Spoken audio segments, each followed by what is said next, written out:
The purpose of the book is really to help students think about how to read the Psalms. So much of work in textbooks and commentaries does the work for you. Right? You'll read a book and it tells you what a psalm means. It'll do the interpretive work for you. Those books are valuable, of course, but what our book is intending is to equip students to do that work for themselves.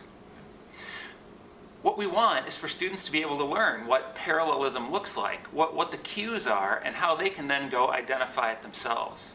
One of the exercises that we both like to do is we'll teach students about poetry using music, right? The kind of poetry we're exposed to every day, even though we don't tend to think of it as poetry per se.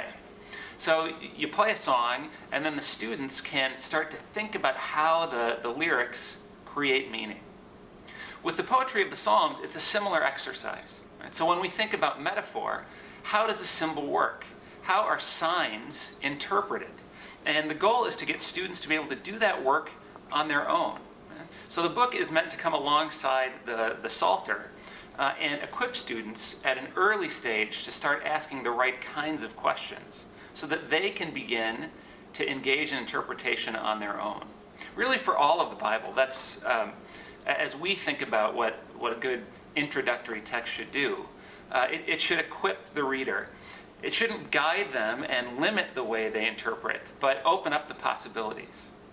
So when we think about whether it's parallelism or the person who has written the psalm, the goal is to get the student to try those shoes on, right? To take some steps along that path with the author of the psalm and imagine what it would be like to read these words as if they were their own.